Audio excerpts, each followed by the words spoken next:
Bonsoir à tous. Alors ce soir, nous avons reçu le conseiller. Nous sommes heureux de vous accueillir pour cette 4e conférence. Je vois qu'il y a des fidèles qui sont là vraiment à chaque fois. Dans le cycle de Jésus Juif pratiquant, je rappelle pour ceux qui viennent pour la première fois que ces conférences sont organisées en partenariat avec la paroisse Antoine Chanoine-Boursier, Villers-Banne-Sud. Ensemble paroissial Chanoine-Boursier, Villers-Banne-Sud et l'association Limouna. Ah, comme ça c'est mieux? Comme ça c'est mieux? Alors, je recommence. C'est mieux comme ça? Non. Comme ça? D'accord. Alors, est-ce que c'est mieux comme ça? Voilà. Donc, ces conférences sont organisées avec l'ensemble paroissial Chanoine-Boursier et la petite association Limouna. Et je notifie juste que c'est à la sortie des fêtes juives de Purim qui se sont déroulées il y a quelques semaines, quelques jours. Et nous sommes aussi en plein carême, et nous sommes heureux, nous avons la joie de vous retrouver ce soir. Ensemble, nos communautés juives et chrétiennes se préparent à fêter la Pâque, ou les Pâques, qui se déroulera cette année à peu près sur les mêmes dates.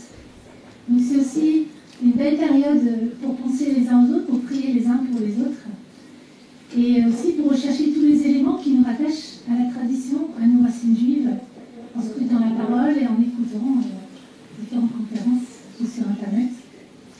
Et donc ce soir, c'est sur la thématique des pharisiens que nous allons approcher avec notre intervenant, qui sera présenté par Jean-Marie Thomas, notre délégué épiscopal pour la relation avec le judaïsme, qui présentera notre intervenant par la suite.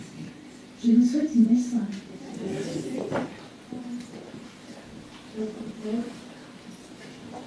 Marie-Gabrielle, par ce chant, nous introduit déjà dans l'accueil de ce que nous avons à recevoir ce soir. Déjà un petit peu dans l'oreille du peuple juif. Ce soir, nous accueillons avec grande joie le père Jean Massonnet. Le père Jean Massonnet est prêtre du diocèse de Lyon. Il est diplômé de l'Institut biblique pontifical de Rome et il a étudié le Talmud à Jérusalem. Sa thèse de doctorat portait, qu'il a passé à Lyon, portait sur le thème « Aux sources du christianisme », la notion pharisienne de révélation. On va être au cœur du sujet de sa thèse ce soir, et voir combien Jésus était au milieu de ce peuple pharisien. Jean Massonnet enseignait au séminaire international diocésain. Il est presque international, il y avait peut-être des étrangers. Saint-Thérèse de Lyon, puis la faculté de théologie où il enseignait l'hébreu, entre autres. Il a été longtemps directeur du CCEJ, c'est lui qui l'a fondé dès sa création en 1990. CCEJ, oui, vous avez fait bien de poser la question, merci. Centre chrétien d'études du judaïsme. C'était vraiment quelque chose d'important, la création de ce centre chrétien d'études du judaïsme, parce que ça s'est fait à l'initiative du cardinal de Courtrai et du grand rabbin Richard Rauschenstein. Donc c'est vraiment les juifs et les chrétiens qui ont voulu ce centre. Et ces gens qui l'a monté sur les fonds, apporté sur les fonds baptismaux. Il est aussi membre de l'Unité juive chrétienne de France et depuis déjà quelques années, il est président du groupe lyonnais. Il a bien sûr écrit un certain nombre de livres. La notion pharisienne de révélation aux sources du christianisme est parue aux éditions Lysius en 2013. L'Épître aux Hébreux, son dernier livre, beau pavé, une belle masse, qu'apprécie beaucoup le cardinal Barbarin.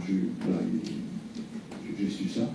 Est également une somme, vraiment une somme sur la question. Voilà, j'ai assez parlé de toi, Jean, et je te laisse la place.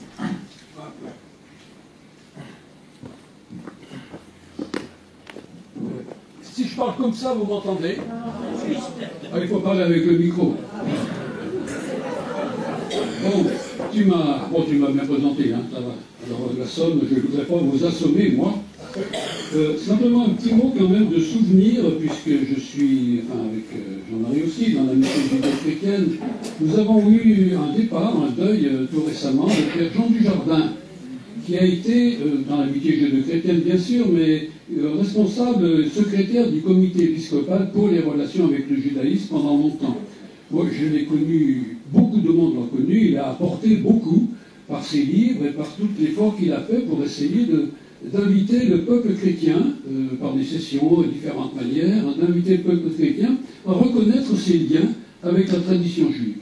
Il a par ailleurs été dans beaucoup de débats qui ont marqué les relations, le Carmel d'Auschwitz, la canonisation, enfin le projet de canonisation d'Isabelle la catholique, celle qui a mis les juifs dehors, vous savez, alors des problèmes quand même, on a beau être bon chrétien.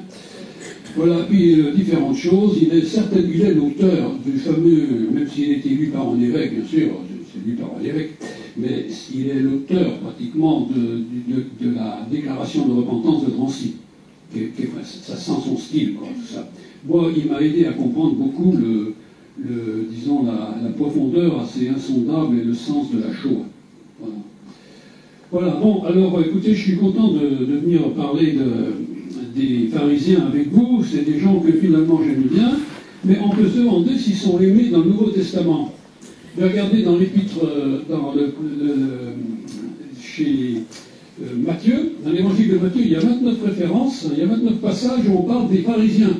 Eh bien, il n'y en a pas une positive.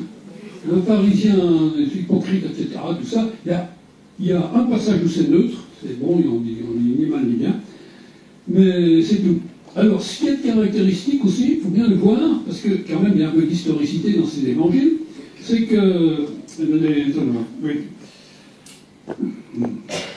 voilà, les auteurs de la Passion, en Matthieu, et même aussi dans les évangiles, les auteurs de la Passion ne sont pas les pharisiens. Les pharisiens disparaissent à ce moment-là. Vous voyez, hein, il y a les grands prêtres, etc., mais ils ne sont pas là. Voilà.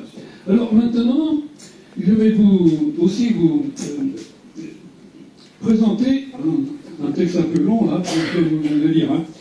C'est dans Marc, chapitre 12. On voit Jésus, d'abord, juste avant, Jésus vient d'être en discussion avec des Sadducéens. Alors, ces messieurs-là, les Sadducéens, ce sont des prêtres, et les Sadducéens, c'est surtout la catégorie supérieure, ceux qui gèrent le temple, ceux qui ont le pouvoir. Ils ont le pouvoir, ils gèrent le pouvoir par rapport en lien avec du temps d'Hérode le Grand, c'était Hérode, et puis après c'est les Romains. Donc vous voyez, ils ont pas seulement le temple, mais enfin ils gèrent la population. Ils refusent l'idée, la réalité de résurrection des morts. Pour quelle raison? Parce qu'ils disent c'est pas dans l'Écriture. L'Écriture, pensons ce qui faisait la référence profonde de l'Écriture, c'était la première partie. C'était la première partie de la Bible, c'est-à-dire les 5 premiers livres. On dit que c'est donc le Pentateuque, hein, Genèse, Exode, Lévitique, Nombre, Deutéronome. Et c'est vrai qu'il n'y a pas de référence, il n'y a pas d'annonce précise, claire, sans embâche, voilà, qui dit la résurrection des morts. Donc la résurrection des morts est venue comment dans le peuple juif? Eh bien, par le sens de la Torah, par le sens des promesses. C'est le peuple, c'est né dans le peuple de Dieu, et un beau jour, ça s'est cristallisé, ça a même donné les premiers martyrs au temps des Maccabées, en 165 avant notre ère. C'est là qu'on a les premiers témoignages fermes, mais c'est venu de la foi du peuple, vous voyez, de la foi de la communauté. Et après, on a trouvé des appuis, des indications dans l'Écriture, parce que bien sûr, il y a tout, mais il paraît, hein, il y a tout. Il y a un rabbin qui dit, tout là dans tous les sens, et il est du 2e siècle avant notre ère, tout est dedans. Encore faut-il le trouver, hein. Ça c'est une autre histoire. Bon, alors, Jésus vient de discuter avec les Sadducéens, et il leur dit, vous ne connaissez pas la puissance de Dieu, parce qu'on s'est basé là-dessus pour rentrer dans la foi, dans la résurrection des morts, et c'est à cause d'eux que nous sommes là, en parenthèse. Hein. Si Jésus a pu penser sa résurrection, c'est en fonction de la tradition de son peuple. Donc, et puis, vous ne savez pas lire l'Écriture non plus, parce qu'il donne des indices dans l'Écriture, donc je passe dessus. Alors, il y a un scribe qui vient d'entendre ça, c'est mon texte, et puis qui dit qu'il trouve qu'il a bien répondu, il est content. C'est un pharisien, cet homme-là, hein, mais c'est un pharisien un peu spécialiste, quoi. Alors, il a envie de discuter avec lui. Il a envie de discuter, et puis il lui dit, bon, ben alors, écoute, tiens, quel est le plus grand commandement? quel est le plus grand commandement dans que nous avons à réaliser? Jésus répond, le premier, il va déjà y en avoir deux, le premier c'est écoute Israël, Shema Israël, écoute Israël, le Seigneur est notre Dieu, le Seigneur est un. Voilà. Premier commandement, alors non, ça ne suffit pas, ça c'est la base. Ouvre-toi à ce Dieu qui est un, c'est-à-dire il est infini, et en lui, dans son unité, toutes les diversités, quelles qu'elles soient, trouvent leur place. Elles ne sont pas supprimées, elles sont au contraire confirmées. Mais tout peut se réaliser, pourquoi? Parce que dans ce Dieu un, infini, et chacun va trouver sa place, là. Alors, le Seigneur, notre Dieu, le Seigneur est un, et non pas le Seigneur, notre Dieu est unique, comme on a dans nos clichés, complètement plat. Vous savez, unique, les dictateurs sont uniques aussi, on voit le résultat. Donc c'est d'abord un, et puis s'il est un, s'il est tout, s'il n'y a rien en dehors de lui, évidemment qu'il n'y en a pas d'autre. C'est clair, on peut dire qu'il est unique après. Alors, et le deuxième, tu aimeras le Seigneur ton Dieu de tout ton cœur, de toute ton âme et de toute ta force. Ils sont inséparables. Ils sont inséparables, parce que s'il est un, il met sa puissance dans la diversité, sa réalité dans la diversité de chacun. Alors si on aime ce Dieu un, on aime aussi son frère et sa sœur, qui sont. Donc, oui, c'est un ensemble. Donc de tout ton cœur, tout ton âme, toute ta pensée. Et bon, le scribe est tout content, il dit, très bien maître, tu as dit vrai, il est un, il dit d'abord ça. Comme il ne faut pas dire dans nos Bibles, il est unique et il n'y en a pas d'autre. Si, il dit deux fois la même chose. Un vrai rabbi juif, il ne dit pas deux fois la même chose. Non, il est un, et ça c'est la base. Il est infini, il permet toutes les diversités de chacun d'entre nous qui peuvent se réaliser, mais alors évidemment, il n'y en a pas d'autre forcément. Voilà. Et aimer son prochain comme soi-même, c'est exactement c'est aussi, c'est important. Alors maintenant, je prends le même épisode, plus court, voilà, dans Matthieu. Alors, la discussion avec les Sadducéens terminée. Apprenant qu'il avait fermé la bouche aux Sadducéens, les pharisiens se réunirent. Alors, tiens, qu'est-ce qu'ils font? Jésus l'a emporté sur les Sadducéens, normalement sur le thème, ils se réunissent. Ils se réunissent pour quoi faire? On a l'impression qu'ils disent comment est-ce qu'on va coincer. Et on envoie l'un d'eux en Égypte, on a l'impression qu'il est délégué. C'est peut-être pas ça, mais on a l'impression qu'il va lui demander pour lui tendre un piège, maître, quel est le plus grand commandement? Oui, c'est une toute autre ambiance. Quelques décennies plus tard, l'évangile de Matthieu est plus tardif, et il reflète les polémiques qu'il y a eu dans la première histoire de l'Église avec le judaïsme qui se reconstitue de façon un peu ferme, et l'Église prend aussi ses marques, et voilà qu'on se contredit, qu'on lutte, et que ça donne cette sorte d'inimitié qui ne fera que grandir par la suite. Donc, vous savez, il faut savoir lire la Bible. Voilà. Alors, je voulais dire cette petite, d'abord, introduction à propos des pharisiens et du Nouveau Testament. Maintenant, on va passer sur la notion pharisienne de révélation. Et d'abord, l'idée de transmission de la parole. Ensuite, je passerai à écouter la parole, écouter la communauté, voilà. Écouter la parole, ça sera écouter toute la communauté. Pas que le pape, toute la communauté.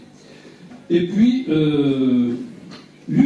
faire l'unité de la parole, qui fera l'unité de soi-même et l'unité de la communauté, unité là-dessus. Et puis, enfin, si c'est pour l'unité, il y aura du débat, il y aura des discussions. Ça sera une dernière partie. Alors, transmission de la parole. Je reste encore dans le Nouveau Testament pour un petit moment. C'est dans 1 Thessaloniciens, le Saint Paul qui écrit aux Thessaloniciens, une communauté où ça s'est bien passé. La première rencontre, vraiment, il est heureux.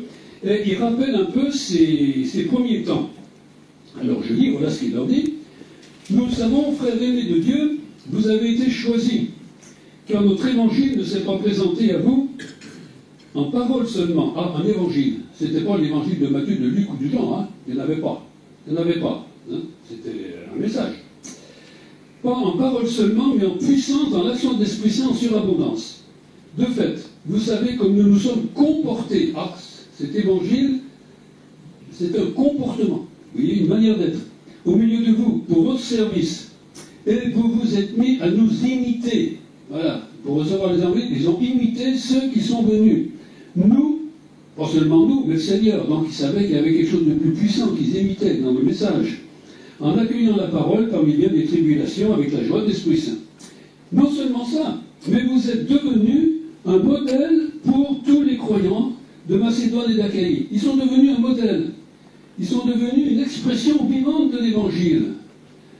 Vous voyez, et puis, de tous côtés, votre foi en Dieu s'est répandue, donc la nouvelle s'est répandue, et Paul dit si bien que nous n'avons plus rien à en dire. Bon, il continuera à parler, mais quand même, il dit voilà, vous êtes un modèle, vous êtes devenu une expression vivante de l'Évangile. On verra dans le judaïsme, on parle d'une Torah vivante.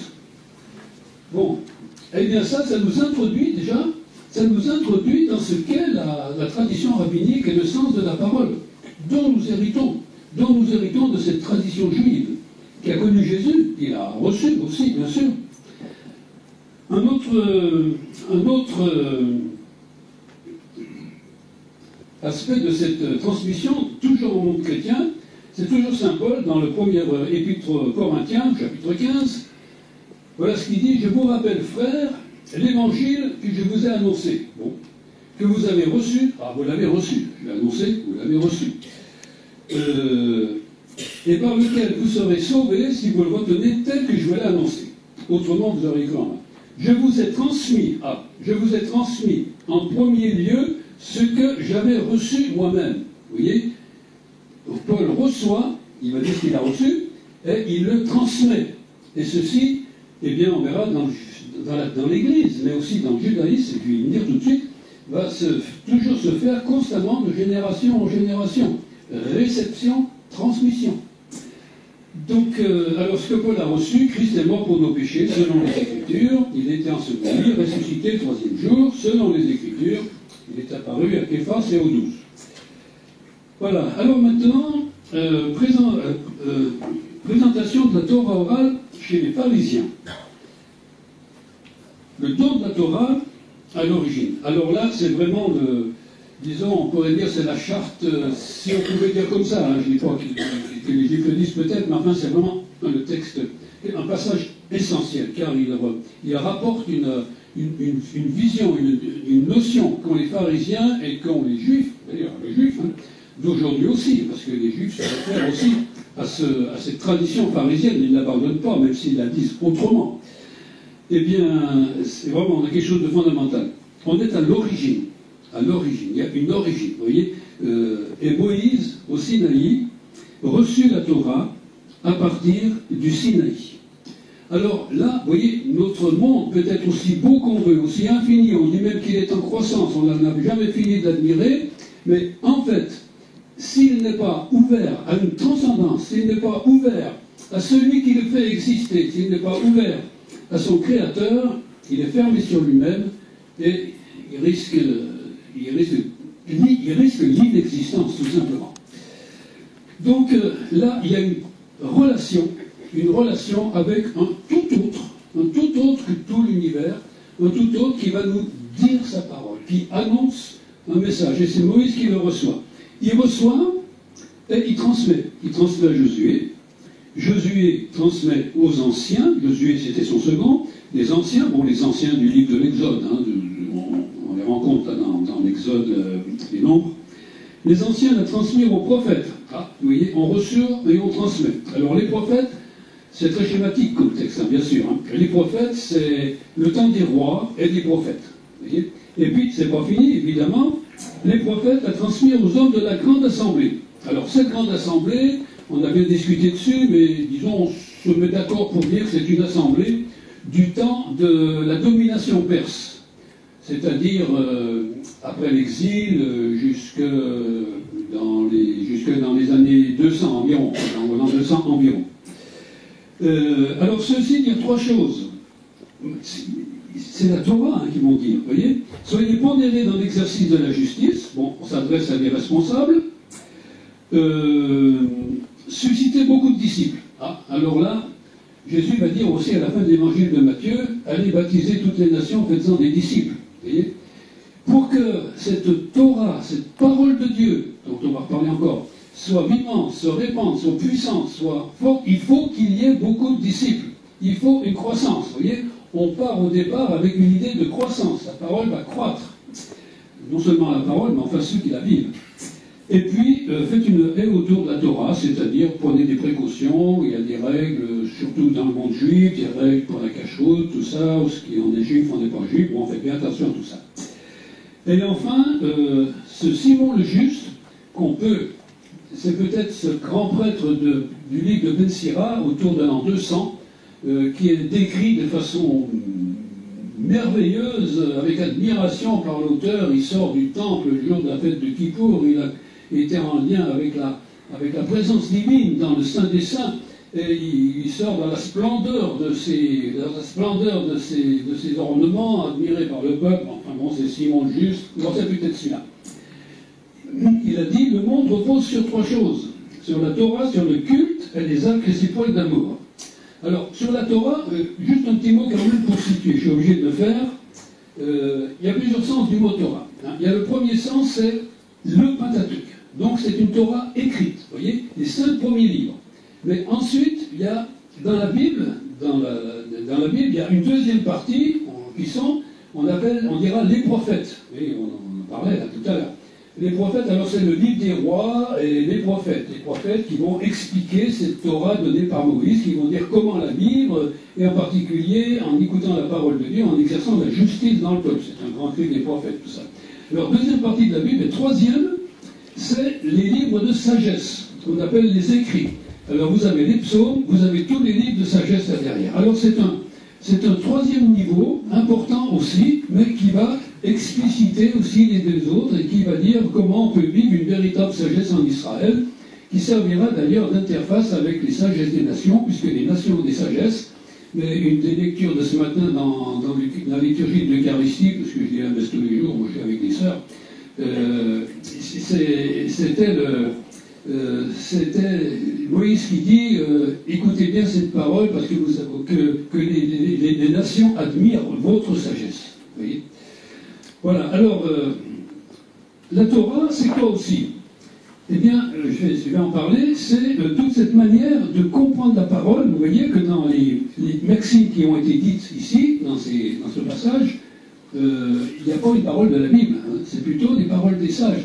Et ça va se continuer, parce que, Simon le Juste, c'est pas le dernier, évidemment. On commence à Moïse, mais le texte, ce texte s'appelle la Mishnah, et dans la Mishnah, il y a plusieurs traités. Et ici, c'est le traité des pères, des pères donc, qui se transmettent des paroles, toujours, des paroles édifiantes qui est à vivre. Ça va se terminer en l'an 219, on a cette date précise, mais on peut peut-être dire à peu près aussi. Ça ne sera pas écrit, ça sera toujours oral. C'est pour ça qu'on parle d'un enseignement, d'une façon de vivre la Torah qui est orale. Et après la Mishnah, il y aura les Talmuds qui vont reprendre tout ça, qui vont redévelopper, on va rediscuter. Et il y avait le Talmud de Babylone, de Jérusalem, et le Talmud de Babylone qui s'arrête à peu près autour de l'an 200. Mais c'est pas fini. Après, il va y avoir d'autres sages, il va y avoir la Kabbale, et puis ça dure encore aujourd'hui, et c'est pas fini. Ça se développe tout genre de génération en génération, de maître à disciple, on va revoir tout ça. Voilà. En tout cas, le monde repose sur cette Torah au sens général, alors, Torah écrite, Torah orale, tout l'ensemble, et le monde repose sur cet accueil de cette transcendance divine qui se donne à Moïse et qui va se transmettre toujours. Et si on perd cette relation à la transcendance, comme dit une tradition, lorsque Dieu chercha à donner la Torah au peuple, ils ont refusé, à Israël, et le monde, la nature a eu peur. La nature a eu peur, parce que Dieu se disait, si Israël la refuse, parce qu'il avait déjà essayé avec d'autres nations, ils avaient refusé. Hein. Ils demandaient ce qu'il y avait dedans, ça ne les intéressait pas. Non. Alors, Dieu s'était dit, bon, s'il refuse, je fais revenir la création au tout. on reprend le chapitre 1 de la Genèse à l'inverse, puis ça va revenir au tout début. Donc, vous voyez, le monde tient par en haut, par cette relation à une transcendance divine qui est une transcendance d'amour. Voilà, alors cette Torah orale, cette Torah, elle posait question aux non-juifs, au 1er siècle avant notre ère déjà. Donc elle existait déjà.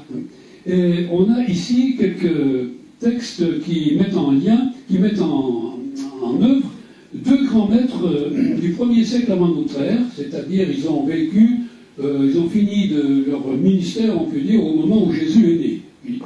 Ils s'appelaient Hillel et Shammai. Alors, avant ce texte-là, il est dit dans la tradition, nos maîtres ont enseigné, un homme devrait toujours être humble et humble comme Hillel, et ne jamais être intransigeant et impatient comme Shammai. Bon, c'est deux maîtres vénérés, mais il y en a un qui n'est pas commode du tout, qui est rigoureux, et puis l'autre, au contraire, qui est accueillant. Alors, dans cette histoire, je donne que quelques flashs de cette histoire, il y en a plus que ça, mais c'est souvent des gens qui cherchent, ils avaient fait le pari de mettre Hillel en colère, ils ne sont pas arrivés. Alors, d'abord, dans le premier texte, voilà un païen qui ne sait pas trop ce que c'est que cette Torah orale, et il va trouver les deux, il commence par trouver Shammai et lui demande « Combien de Torah avez-vous » Et Shammai répond deux, la Torah écrite et la Torah orale. Il lui dit « Bon, pour ce qui est de la Torah écrite, je comprends, je te crois. Quant à la Torah orale, je ne te crois pas. Alors, je viens de devenir juif, faites-moi un prosélyte, à condition que tu m'enseignes que la Torah écrite. » Bon, c'est scandaleux, enfin, c'est une provocation pour Shammai, il le chasse. Coup de pied dans le derrière, hein, vraiment, il n'est pas commode. Il va trouver Hillel. Hillel lui dit, bah, d'accord, je te l'enseigne. Pas de problème. Et il commence à lui enseigner la Torah écrite, puisqu'il veut que celle-là. Et il commence, moi j'étais prof des vieux, je sais bien, au début, on enseigne l'alphabet, hein. Aleph, Bet, Gimel, Dalet, bon, ça se passe bien, le premier jour, il est content. Puis il revient le lendemain, et puis il lui enseigne les lettres à l'envers. Il commence par Tav, Shin, etc. Alors l'autre est perdu, il dit, mais qu'est-ce que tu me racontes? Moi, j'arrive pas avec ça. Eh bien, tu vois, tu es bien obligé de t'appuyer sur moi. Tu es bien obligé de me faire confiance. Tu es bien obligé de t'appuyer sur une tradition. Eh bien, c'est ça la Torah orale. Voilà. Hein, c'est pas autre chose. Tu fais confiance à la tradition qui te porte, à ceux qui te l'enseignent. Et puis après, tu continueras toi-même. Un autre aspect, c'est toujours dans le même texte, mais quand même bien intéressant à voir. C'est un autre païen qui arrive et qui va se présenter devant Shammai et qui lui dit « Bon, je viens de devenir juif, ça m'intéresse, mais je suis un homme important, je n'ai pas le temps à perdre, tu m'enseignes toute la Torah pendant que je me tiens sur une seule jambe. » Alors comme c'est pas un flamant rose, ça risque de pas durer longtemps. Shammai, bon, c'est encore une provocation, et Shammai le chasse à coups de bâton, parce que il avait un métier aussi, ils ont souvent des métiers, les grands sages, comme Saint Paul d'ailleurs. Alors, il va devant Hillel, il va trouver Hillel maintenant. Ben, il lui dit la même chose. Et il lui dit, ben d'accord, hein, ce qui t'est haïssable, ne le fais pas à ton prochain. Ceci est toute la Torah. Et le reste n'est que commentaire, va et étudie. On peut, grâce à la Torah, comme l'a fait Jésus à propos du plus grand commandement, on peut reprendre toute la Torah, toute la tradition, dans des conditions données, de façon concentrée par une petite phrase. C'est pas la Bible qui le fait, ça. C'est celui qui vit cette parole dans un temps, à un bon moment, au moment voulu, et c'est bien adapté d'ailleurs à ce païen qui connaît très bien cette règle d'or. Parce que c'est pas une règle juive simplement, c'est connu dans le monde grec. Donc il s'adresse vraiment à lui. Et en plus, c'est bien, comme sans doute il cherchait un petit peu à mettre Hillel en colère, ou enfin le taquiner, ce qui t'est haïssable, ne le fais pas à ton prochain. Jésus va reprendre ça de façon positive. On peut discuter positif, négatif, mais enfin c'est quand même la même chose. Jésus n'a pas inventé tout ça, il l'a reçu. Voilà, alors simplement, conclusion, quelques temps après, ces païens devenus prosélytes se rencontrèrent dans un même lieu et se dirent « L'impatiente intransigeance de Shammai a voulu nous chasser du monde, mais l'humble patience de Hillel nous a rapprochés et amenés sous les ailes de la Shekhinah. La Shekhinah, c'est la présence divine, et le monde, c'était le monde à venir, hein, où ils auraient, à cause de l'impatience de Shammai, ils auraient pu en être privés. et il a su les écouter. Alors maintenant, deuxième partie, écouter la parole de Dieu, c'est écouter la communauté. Écouter la communauté. D'abord, une première chose, c'est qu'est-ce qu'a reçu Moïse? Il a tout reçu. Il a tout reçu, mais bien sûr, peut-être qu'il ne s'en rendait pas compte, qu'il ne savait pas. En tout cas, voilà un premier texte. Moïse a reçu toute la Torah, écrite et orale, au Sinaï. On sait qu'on a une source, on sait où elle est, la source est là. La source est là, elle est au Sinaï, Moïse qui reçoit tout ça. Et bien sûr, ensuite, il faut se référer à cette source, mais bien sûr, elle va comme une source, elle va grandir, se développer, inonder, enfin, ça va prendre des grandes dimensions, ça va croître, parce que l'idée de croissance est aussi quelque chose de fondamental dans notre tradition. On est là pour une croissance. Donc, ce maître, qui date du IIIe siècle, vous voyez, 230 environ, hein, il tombe sur un texte de Deutéronome, chapitre 9, verset 10, où Moïse dit « Le Seigneur m'a donné les 2 tables de pierre écrites du doigt de Dieu, et sur elles étaient écrites toutes les paroles qu'il vous avait dites du milieu du feu sur la montagne au jour de l'assemblée. » Donc, Moïse a reçu toutes les paroles, dit-il. Alors, dans ce maître qui a une idée derrière la tête, il sait très bien que Moïse n'a pas reçu que la Torah, qu'il n'a pas reçu que la Torah écrite, mais qu'il a reçu aussi toutes ces traditions qui vont naître dans Israël.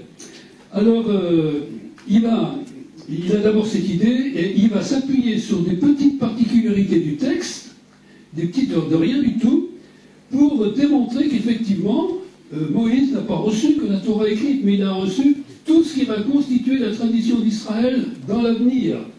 Alors, voilà ce qu'il dit, hein, il interprète ce texte, et il dit « Il n'est pas écrit sur elle, mais est sur elle. » Un petit verbe, un petit trait simplement de rien du tout, qui ne change rien, si vous voulez. Mais c'est une particularité, c'est dans les Bibles, et cette Bible a été donnée par Dieu à Moïse, donc c'est pas là pour rien, on peut très bien y trouver un sens, pourquoi pas. Donc, est sur elle, il n'a pas dit parole, mais les paroles. Il y a un article, encore, une petite lettre hein, qui fait article. Il n'a pas dit toutes, mais avec une petite proposition avant, selon toutes. Donc voilà des petites particularités, il va s'appuyer là-dessus comme un appui, comme un indice de quelque chose qu'il sait d'avance. Hein. Il ne va pas dire, il ne dit pas, il y a ce petit vabrou, voilà ce que ça veut dire. Non, il sait que ça, il a son idée à l'avance, il le sait, mais comme dans l'écriture, tout peut s'y trouver, il s'agit de chercher, c'est de trouver, et bien à partir de ces petites particularités, il va trouver des choses intéressantes, et il va dire, eh bien, Moïse a reçu, l'écriture d'abord, mais aussi la Mishnah, on vient d'en lire un texte de la Mishnah, hein, on vient d'en parler. Hein, il a reçu ça. Le pauvre vieux, il ne savait pas tout, hein, mais c'est le trésor qu'il avait, hein, qu'il a transmis. Il a reçu le Talmud, et puis, la Haggadah. Alors la Haggadah, c'est toutes les traditions, sur des traditions, disons, d'ordre spirituel, tous les contes, toutes les paraboles, tout un certain nombre de choses qui font du bien et qui donnent du sens. Alors là, c'est infini. Il a reçu tout ça. Alors, et aussi, alors là c'est intéressant, et aussi ce qu'un élève ancien, déjà bien informé, enseignera devant son maître. Eh bien cela fut dit déjà à Moïse. À Moïse, il ne savait pas, hein, mais c'est qu'un élève ancien, c'est-à-dire on est réunis dans l'assemblée, il y a les disciples, il y a le maître qui parle, et voilà qu'un élève ancien dit, oui, il y a ça, on peut comprendre comme ça, il trouve une idée nouvelle que le maître n'avait pas vue. Eh bien, le maître va être content que les disciples l'aient trouvé en disant que ça va continuer. Vous voyez? Donc, il y a aussi la recherche, vous voyez, dans cette manière dans ces rassemblements autour de la Torah orale. On ne reste pas planté là comme ça, sur place. Hein. Voilà. Alors, on appuie ça par une petite citation de Qoéleth. Vous savez, Qoéleth, ce pessimiste inspiré, hein, pour lui, il n'y a rien de nouveau. Hein. Le soleil se lève, le soleil se couche, et puis une fois qu'il s'est couché, il n'a qu'une envie, c'est de revenir de l'autre côté pour recommencer à se lever, puis etc. Mon Dieu, que c'est ennuyeux. Il n'y a rien de nouveau sous le soleil. Hein. Et il a un passage, hein. Quelqu'un va dire, tiens, c'est nouveau? Non, ça a déjà existé dans le passé, rien de nouveau, pas la peine d'ouvrir le journal. Eh bien, on reprend ce verset pour lui donner sens, bien sûr. Hein. C'est nouveau, oui, c'est nouveau, mais en fait, ça a déjà été donné à Moïse dans le passé. Donc, ça a été donné, mais c'est vraiment nouveau, parce que personne n'en savait rien jusqu'à maintenant, on l'a découvert maintenant. Voilà, donc Moïse a tout reçu. Alors, quelques témoignages sur les pharisiens. L'historien Joseph est un grand historien qui a connu la ruine de Jérusalem, qui a même été un général des armées juives contre les Romains, et finalement il a réussi à retourner sa veste. Enfin, finalement il est allé dans le monde romain, il a été adopté par l'empereur, c'est pour ça qu'on l'appelle Flavius, des Flaviens, Joseph. Il a raconté la guerre juive, mais aussi il raconte il dit un peu comment était organisé le peuple juif dès avant le temple, au temps de Jésus bien sûr, et un peu avant. Alors, vous voyez, en ce temps-là, il y avait 3 écoles de pensée parmi les Juifs, qui différaient les unes des autres au sujet des affaires humaines. L'une était celle des pharisiens, l'autre celle des sadducéens, on en a déjà parlé, et la troisième celle des esséniens. Ceux qui sont allés en Israël, ils ont peut-être allé à Qumran, hein, on parle beaucoup des esséniens. C'était un groupe, une sorte de secte à mon avis, une sorte de secte très rigoureuse, et des gens qui avaient toujours raison contre les autres. Hein. Bien. Alors, il parle maintenant des pharisiens. Je veux dire simplement que les pharisiens avaient introduit dans le peuple beaucoup de coutumes qu'ils tenaient des anciens, mais qui n'étaient pas inscrites dans les lois de Moïse. En fait, les pharisiens ont reçu ces coutumes. Ils n'ont pas d'abord introduit, ils les ont reçues, ils les ont prises pour eux-mêmes, et ils ont dit que ça avait aussi valeur de parole de Dieu donnée à Moïse au Sinaï. Pour cette raison, le groupe des Sadducéens les rejetait, soutenant qu'on ne devait considérer comme loi que ce qui est écrit, et ne pas observer ce qui était transmis seulement par tradition. Vous voyez, il n'y a que ce qui est écrit, point, qui fait référence, le reste, on n'en parle pas. Racontez tout ce que vous voulez, ça n'a pas d'importance. Eh bien, sur cette question, beaucoup de controverses et de grandes disputes, évidemment, c'était vraiment... Et les Sadducéens se sont mis en dehors du courant vital d'Israël, les Sadducéens ne parvenant à convaincre que les riches, ceux qui sont contents d'eux-mêmes, où il n'y a pas de souci, la vie va bien, vous voyez, et n'étant pas suivis par le peuple, les pharisiens, au contraire, avaient la multitude avec eux. Donc, les pharisiens sont un vecteur dans le peuple juif, mais qui rassemble l'ensemble du peuple. L'ensemble du peuple. Alors, je vais vous dire aussi que le passage suivant, voilà, c'est ce qu'un Essénien, donc un homme de Qumran, là, comment est-ce qu'il pense des pharisiens. Alors, il fait un commentaire du prophète Naoum. Alors, ce prophète, cette petite phrase là, est très sympathique. À cause de la multitude des débauches de la prostituée à la beauté charmante, de l'enchanteresse qui vendait les nations par sa luxure et l'éclat de ses enchantements. Bon. Alors, qui c'est ça? Il va interpréter ensuite. Eh bien, ceci concerne ceux qui égarent Éphraïm. Éphraïm, c'est tout Israël. Hein. On le met sous un vocable un peu masqué, parce qu'il y a des conflits. Qui, par leur enseignement trompeur, et leur langue de mensonge, et leur lèvre de fausseté, rien que ça. Ben oui, parce qu'ils ont une interprétation de la Torah beaucoup trop facile pour la mettre à la disposition de la communauté, justement. Eux, ils ne sont pas d'accord.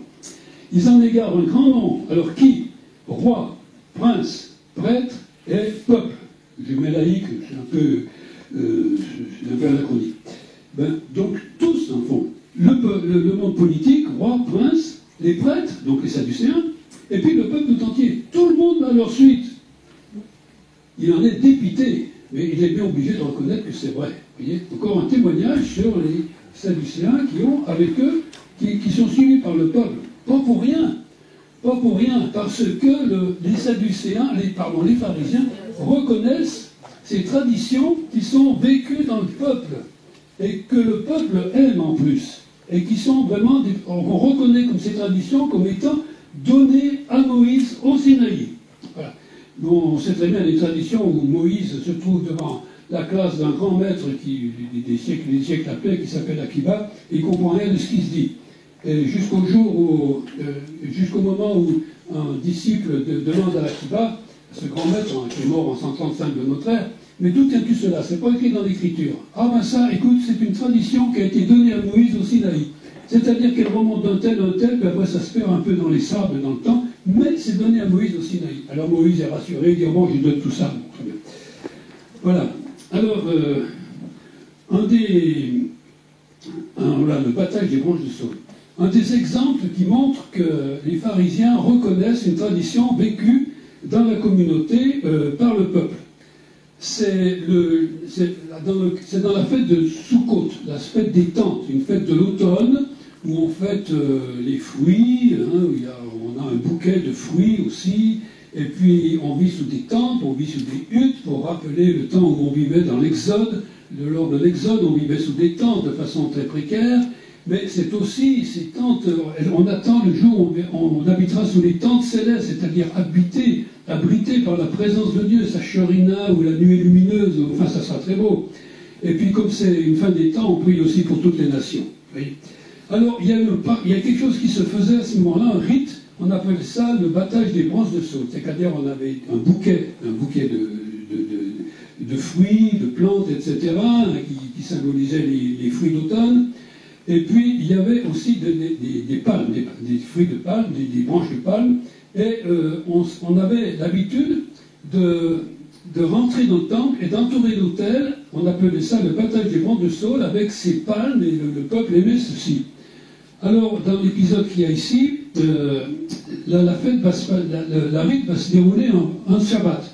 Alors, on a des gens qui s'appellent des Boéthusiens, c'est-à-dire des sortes de sadducéens, tout simplement, qui veulent que le Shabbat, c'est le Shabbat, bon, on ne discute pas avec, donc ils veulent empêcher ce rite, et ils posent des grosses pierres sur les branches de palmier. Alors, qu'est-ce qui se passe? Je vous ai mis les Ammé Haaretz, c'est le peuple de la terre. Donc c'est des gens simples, c'est le peuple. Chez nous, on dirait les laïcs. Hein. Voilà, c'est tout ça, c'est ça. Hein, qu'est-ce qu'ils font? Ils vont enlever les pierres, ils vont les enlever, et puis on va faire la fête le jour du Shabbat, quand même, contre les responsables qui sont trop rigoureux. Et il est dit ensuite que selon les pharisiens, cette pratique, le battage des branches de saule, est une halara de Moïse à partir du Sinaï. Moïse n'a jamais rien dit là-dessus, mais c'est vécu par le peuple, ils aiment ça, et puis ça a un sens, on s'approche de la présence de Dieu au moins de son autel, dans la joie, eh bien, ça remonte aussi à Moïse, ça remonte à la source, vous voyez. Voilà. Alors donc, finalement, vous voyez, c'est toute la communauté qui va être porteuse expression de la Torah. Et on arrive à l'épisode suivant. Voilà, toute la communauté est expression de la Torah. Alors là, je pense que ceux qui ont étudié déjà le judaïsme, ils connaissent, mais enfin peut-être pas tous, hein, alors on va raconter l'histoire quand même, c'est une histoire vraie. C'est pas un conte. Alors, on est à Jérusalem, et c'est Pâques. Ça commence le vendredi soir. On va faire le Seder, Pascal, le repas. Et le vendredi soir, il y a le temple, bien sûr. Peut-être que la population, ils sont 100 000, hein, je ne sais pas.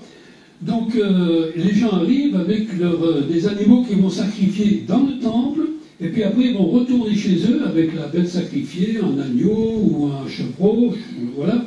Et puis, on va faire la fête toute la nuit en se racontant la sortie d'Égypte, etc. Donc, pour rentrer dans le temple, ça va faire un certain travail, et c'est un Shabbat. Alors, il y a des gens qui sont là, qui discutent avec Hillel, ils viennent de Babylonie, bon, ils sont peut-être pas trop au courant, et ils disent, on peut pas faire la Pâque, puisque c'est un Shabbat, c'est interdit, il y a des choses qu'on peut pas faire. Et Hillel leur dit, mais si on peut, alors il leur dit, mais vous savez, le sacrifice de tous les jours, le sacrifice quotidien, on le fait aussi, et on enfreint le Shabbat pour le faire. Il y a 300 plus chaque jour dans l'année. Alors, une fois pour Pâques, on peut bien le faire. Ils ne sont pas d'accord. Alors, il redit sur autre chose, il essaie de trouver un autre argument pour dire qu'on peut le faire quand même. Il est dit pour le sacrifice quotidien. Je suis là, voilà. Pour le sacrifice de tous les jours, perpétuel, il est dit qu'il faut le faire en son temps fixé. Et pour le sacrifice de la Pâque, on dit qu'il faut le faire en son temps fixé. Ça suffit, on a une sorte d'analogie, là on dit la même chose pour les deux, donc on peut très bien aussi, si l'un permet d'enfreindre le Shabbat, l'autre aussi. Ils ne sont pas d'accord. Alors, autre argument, a fortiori, le sacrifice de Pâques, si on l'omet, est puni de façon plus sévère que le sacrifice quotidien. Or, le sacrifice quotidien l'emporte sur le Shabbat, donc sacrifice de Pâques est plus important, n'importe aussi pour Shabbat. Pas d'accord, ça ne marche pas. Il a pris tous les arguments de l'exégèse rabbinique et puis ça ne marchait pas. Alors après, finalement, il dit, ben, finalement, voilà, de plus, hein, j'ai reçu de mes maîtres que c'est comme ça. Ah, ben, alors si c'est comme ça, ils rendent des âmes. Bon, d'accord, ils rendent des âmes. Bon, c'est comme ça, c'est la tradition. C'est la tradition qui fait comme ça. C'est le peuple qui fait comme ça. Ben, très bien. Ils se plient, même s'ils sont savants. Ils se plient. Alors, il reste un problème. Ils vont, bon, c'est bon, d'accord, on va faire la Pâque, on va faire très bien, ça sera très beau, mais quand même, ils vont être obligés de porter leur couteau, tout ça. Et ça va pas bien, le Shabbat. Alors il leur dit, écoutez, je ne me rappelle plus, mais voilà. Alors là, hein, laissez-les trouver la solution. L'Esprit Saint est sur eux. Loire Kodesh Aleichem en hébreu. S'ils ne sont pas prophètes, ils sont fils de prophètes. Voilà. Laissez-les trouver la solution. S'ils ne sont pas prophètes, ils sont fils de prophètes. L'Esprit Saint est sur eux. Et ça, c'est de la Torah orale. Hein. C'est la façon de comprendre l'Écriture, etc., de la tradition. Voilà. Alors, vous voyez, bon, la solution qu'ils ont trouvée, hein, qui est à 7 heures, alors là, c'est quand même très juif. Hein, ça paraît un peu très minime, un peu de choses, mais c'est juif, hein, c'est ça. Et il ne faut pas en rester là seulement. Hein, c'est tout le sens de la parole. Alors celui qui a un mouton, il glisse le couteau dans la laine, puis il rentre, il est tranquille, hein, il est bras ballants, il rentre, ça n'a rien porté. Celui qui avait un chevreau, il attache le couteau aux cornes, pareil. Bon, ça c'est bon. Mais en tout cas, ce qui est important, laissez-les trouver la solution. L'Esprit Saint est sur eux. Dans le Talmud, au IIIe siècle, il y a un maître qui dit, quand tu ne sais pas ce qu'il faut faire, sors et vois ce que le peuple fait.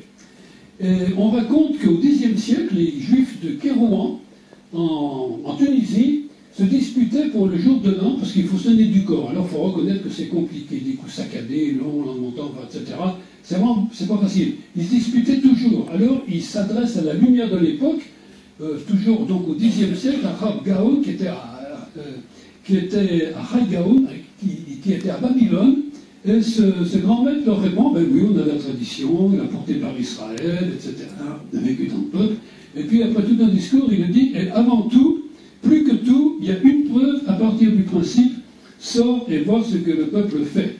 Voilà. Sors et vois ce que le peuple fait. Vous voyez? Donc,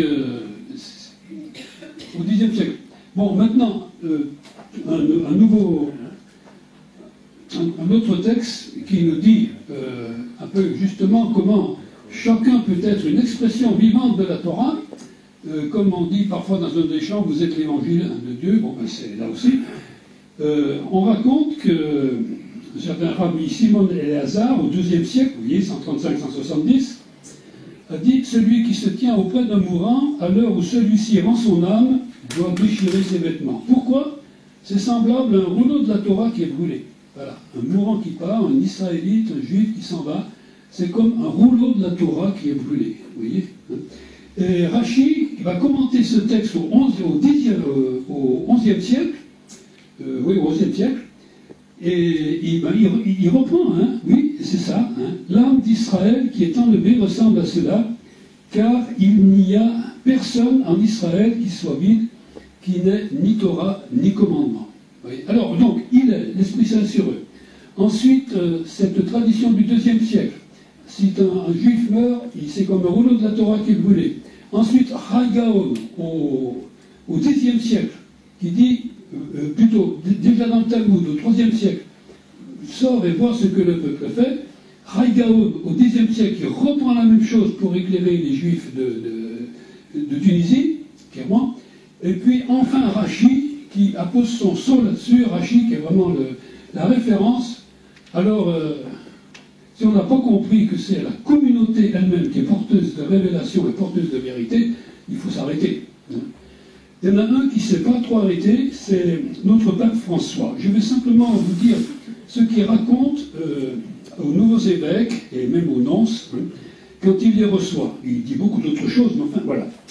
Il faut que les pasteurs sachent être devant leur troupeau pour lui indiquer le chemin. Ben, l'évêque, c'est quand même le patron, il peut se mettre devant, la crosse, le machin, et puis il avance, hein, très bien.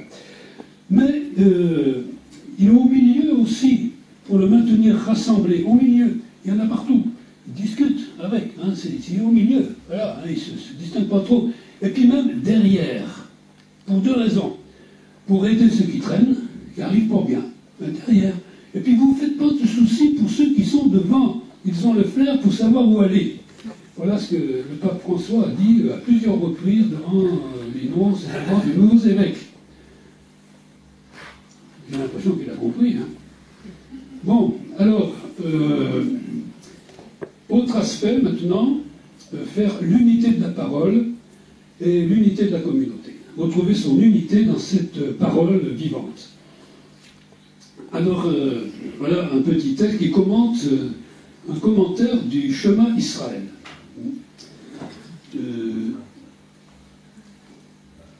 Tu aimeras le Seigneur ton Dieu.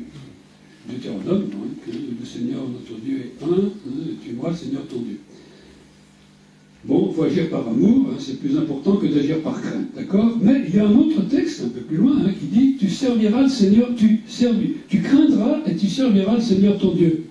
Alors bon, ça se contredit. Si on aime, on aime, mais si on craint, on n'aime pas bien. Enfin, alors on dit bien, d'ailleurs le texte va le dire, dans les relations humaines, normalement, je ne sais pas, à l'atelier, au bureau, tout ça, c'est quelqu'un qu'on craint, plus on est loin, mieux ça vaut. Hein. Et puis si on aime, au contraire, on aime être à côté comme ça. Eh bien, dans la mesure de Dieu, hein, agis par amour, car en aucune relation, tu n'as, c'est la fin du texte, tu n'as l'amour là où il y a la crainte, et la crainte là où il y a l'amour, si ce n'est dans la relation avec le lieu, c'est-à-dire avec Dieu, hein, qui a ce nom-là, et dans cette seule relation, il n'y a que en Dieu qui est infini, qui permet la réalisation de tout ce qui peut paraître contraire, la crainte à sa place. La crainte, ne serait-ce que la crainte de perdre, une crainte qui va finalement se transformer par amour. L'amour, d'ailleurs, l'emporte sur la crainte, c'était au début, mais les deux, on peut reprendre les deux et faire l'unité de sa vie avec sa crainte et aussi l'amour, sachant que l'amour est premier peut-être, mais le reste, on ne le supprime pas. Pourquoi? Parce qu'on est dans cet infini de Dieu qui permet de rassembler toutes les oppositions ou toutes les différences qui parfois ont la peine de se mettre ensemble. Autre passage, toujours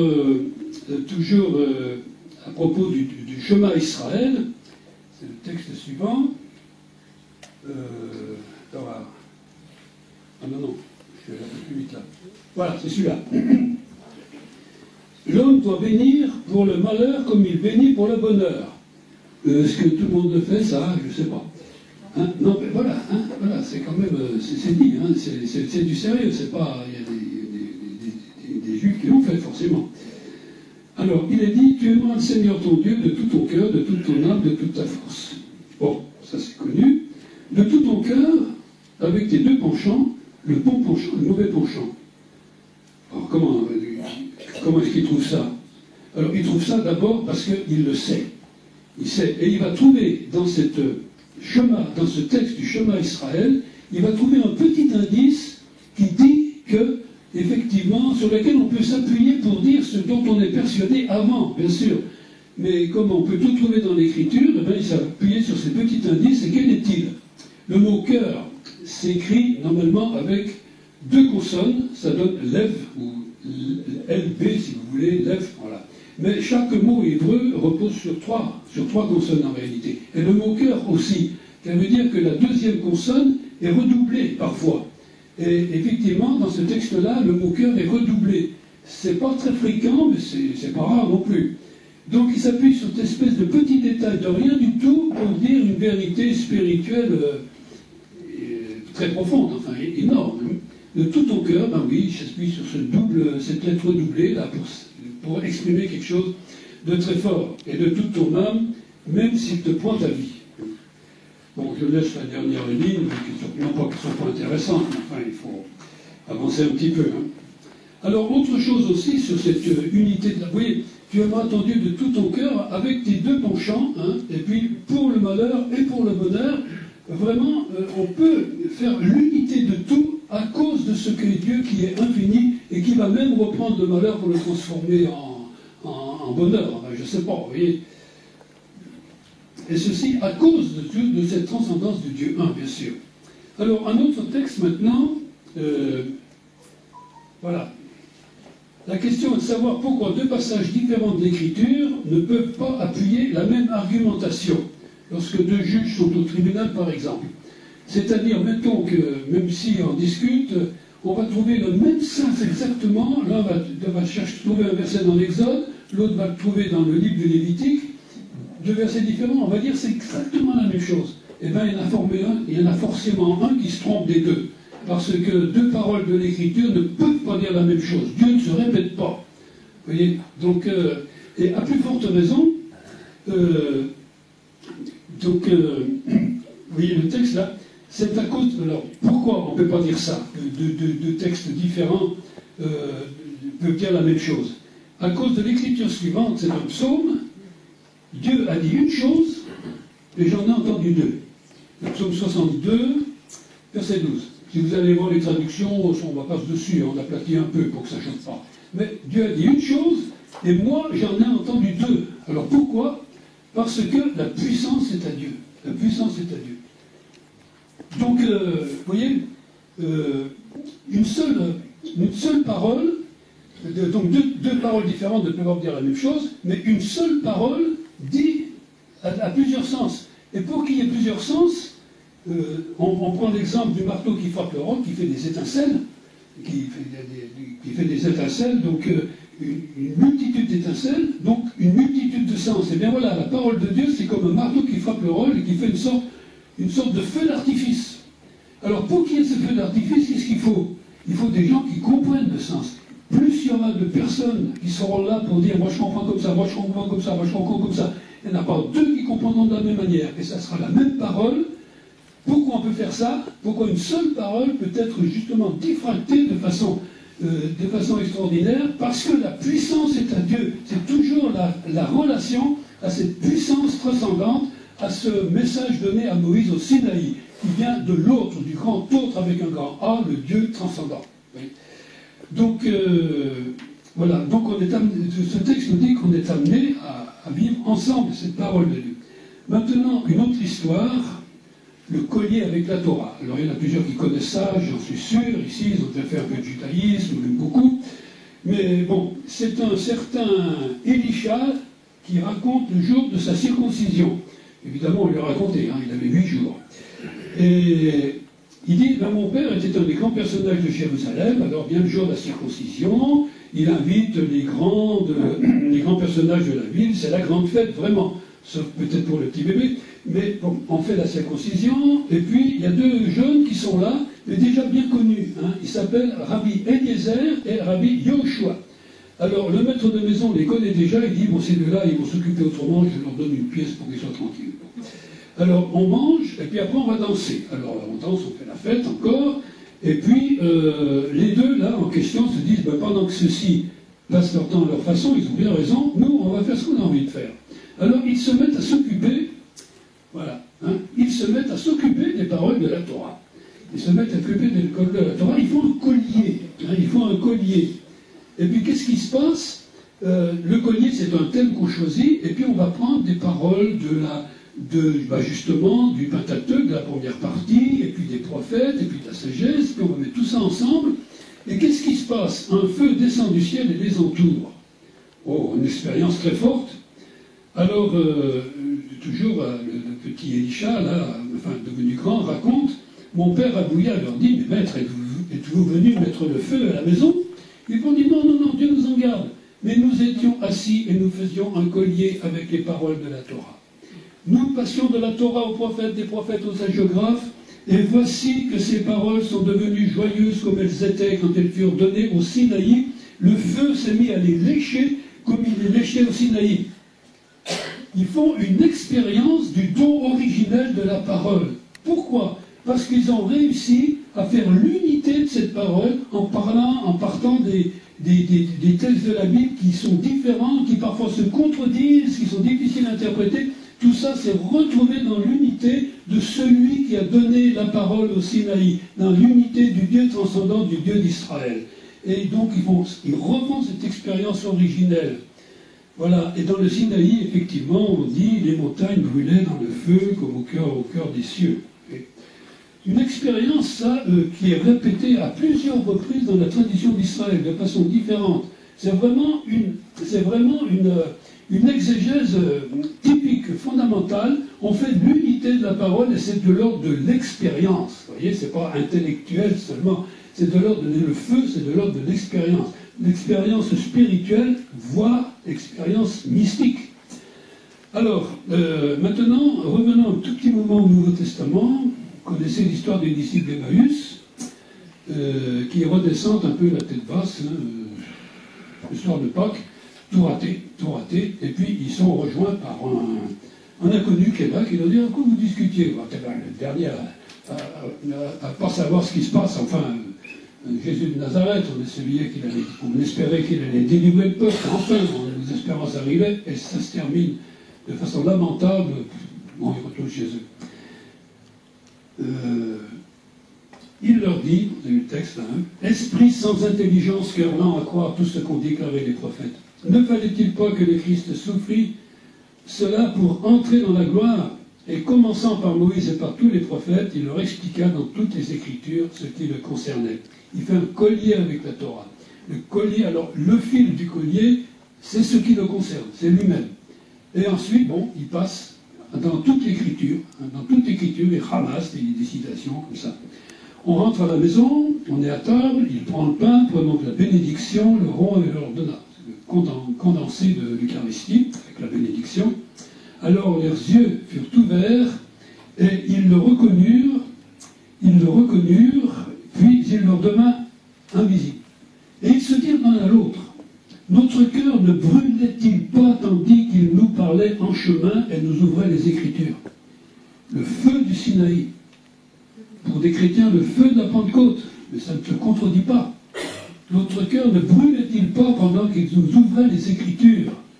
Jésus a fait l'unité de l'Écriture en ce qui le concerne, à partir d'éléments divers, mais la puissance est à Dieu. Et c'est à cause de cette transcendance de Dieu qui se livre dans l'Écriture qu'on peut en faire une unité et faire cette expérience. Je parle vraiment d'une expérience spirituelle forte. Voilà, alors maintenant, puisque chacun est porteur, chacun peut, quand ils ont fait le collier avec l'écriture, l'un a dit ceci, l'autre a dit cela, chacun est porteur d'un sens, alors il va falloir mettre ensemble et il va falloir débattre. Et premièrement aussi, discuter des nouveautés, parce que la nouveauté est nécessaire et recherchée. Alors voici un texte justement, voilà, intitulé « Quelle nouveauté y a-t-il eu dans la maison d'études ?» Donc c'est la dernière partie de mon exposé ici, le débat, qui sont nécessaires, des débats. La tradition rabbinique en est pleine, il y en a des milliers, on n'arrête pas de débattre aujourd'hui encore. Alors il y a les bons et les mauvais débats, on verra ça à la fin. Alors ça, voilà un épisode là, vous voyez, qui concerne deux maîtres, deux jeunes disciples, Rabbi Yochanan ben Beloka et Rabbi Eleazar Chisma, qui vont trouver Rabbi Yoshua. On vient d'en parler de Rabbi Yoshua. C'est celui qui, avant que le temple soit détruit, bien avant, a fait ce collier de la Torah avec Rabbi Eliezer. C'est le même. Mais maintenant, il est devenu vieux. Et quand on devient vieux, on a des séminaristes, on a des rhumatismes, on va pas. Non, mais excusez-moi. Excusez-moi. On a des rhumatismes ou autre chose et on ne va pas aux réunions. On reste soir, parce que bon, on ne peut pas faire autrement. Alors les deux disciples arrivent, et puis il leur dit, alors, quelle nouveauté y a-t-il eu dans la maison d'études ce jour? Oh, maître, tu sais tout, tu sais que nous buvons de ton eau, enfin on ne peut rien t'apprendre, tu sais tout. Ce sont des flagorneurs. C'est pas ce qu'il faut faire avec un professeur, évidemment, mais il lui lèche les bottes, pratiquement. Il dit non, l'autre répond, non, c'est pas possible, il ne peut pas y avoir de nous, s'il n'y a pas, il ne peut pas y avoir, il est impossible qu'il n'y ait pas de nouveauté dans la maison d'études. On ne peut pas trouver quelque chose de nouveau. Si vous n'avez pas trouvé quelque chose de nouveau, vous n'avez rien fait. vous auriez mieux fait d'aller planter des choux ou faire autre chose. C'est nécessaire de trouver, parce qu'on évolue, ça bouge, bien sûr. Et en fait, oui, il y avait quelque chose de nouveau. Il y avait quelque chose de nouveau, plusieurs choses d'ailleurs. Je donne simplement une des choses, qui a raconté aussi, de qui était le Shabbat. Qui c'est qui avait la parole ce Shabbat-là? Alors c'était Rabbi Eliezer ben Azaria. Il leur dit, sur quoi portait la Haggadah, c'est-à-dire la tradition du jour. La Haggadah, c'est ce qu'on raconte. Il lui dit, ça reportait sur la péricope Hak-El, assemble. C'est-à-dire que, c'est dans Deutéronome, il faut rassembler tous les 7 ans, rassembler tout le peuple, le roi, tout le monde. Tout le monde doit venir, on va faire une grande lecture solennelle de la Torah. Ça existait au 1er siècle, ça se faisait. Et il leur dit, il est dit, rassemble. Alors, qu'est-ce qui est dit on dit, rassemble le peuple, hommes, femmes et enfants. Alors, le maître a interprété ceci. Bon, rassemble les hommes, très bien, ils viennent pour étudier, pas de problème. Les femmes, elles viennent pour écouter. Maintenant, c'est un peu changé, mais c'était l'époque. Elles viennent pour écouter. De toute façon, il faut toujours commencer par écouter, quoi qu'il en soit, qui qu'on soit. Et puis, alors les enfants, les enfants, qu'est-ce qu'ils viennent faire? Ils ne comprennent rien. Alors, les enfants viennent pour donner du mérite à ceux qui les amènent. Alors, il y a un premier sens, vous avez compris tout de suite. Mais il y a plus.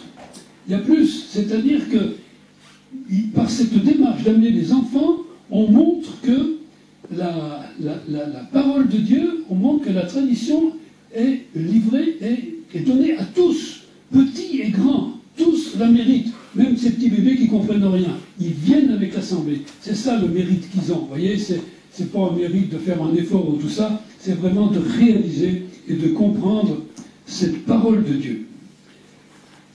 Alors, la nouveauté nécessaire, vous voyez, quand on se retrouve autour d'une réunion, autour de la parole de Dieu, qu'on partage, qu'on discute, qu'on cherche ensemble, si on n'a rien trouvé de nouveau, on aurait bien fait de rester chez soi. Voilà. Alors, maintenant, autre chose, ça va, j'ai le temps, c'est bien. C'est un rabbi du IIIe siècle, vous voyez, Rabbi Yanaï, qui a une réflexion curieuse, qui dit, il parle de la Torah écrite, si la Torah écrite avait été donnée sous une forme déterminée, on ne pourrait pas tenir debout. Il n'y aurait pas de station debout pour le pied. C'est-à-dire, si la Bible vous avait été donnée en disant noir c'est noir, blanc c'est blanc, vous ferez comme ça, pas autrement, c'est défini, c'est écrit, mais tout, ça ne changera pas, ça ne tient pas debout, on ne pourrait pas vivre. On ne pourrait pas vivre. Le fondamentalisme est invivable. Alors, on explique ça comme ça. Il y a d'abord un autre texte qui dit, je commence par celui-là, et il n'est pas écrit, mais enfin c'est les mêmes choses qui sont racontées. Moïse reçoit chaque parole de la Torah avec 49 sens dans le sens négatif. C'est-à-dire, on discute est-ce que c'est cachère ou pas, les 49 sens, c'est pas cachère, c'est le côté négatif. Mais il y a 49 sens différents quand même, pour dire la même chose que c'est négatif, mais 40 explications différentes. Et puis, la même parole a 49 sens dans le sens positif, pour dire que c'est cachère, donc pour dire le contraire. Donc ça dit tout et son contraire, et puis 49 manières de dire l'un ou l'autre. Alors Moïse dit, écoute, on n'y arrivera jamais avec ce que tu me donnes. C'est pas possible, c'est impraticable, on n'y arrive pas.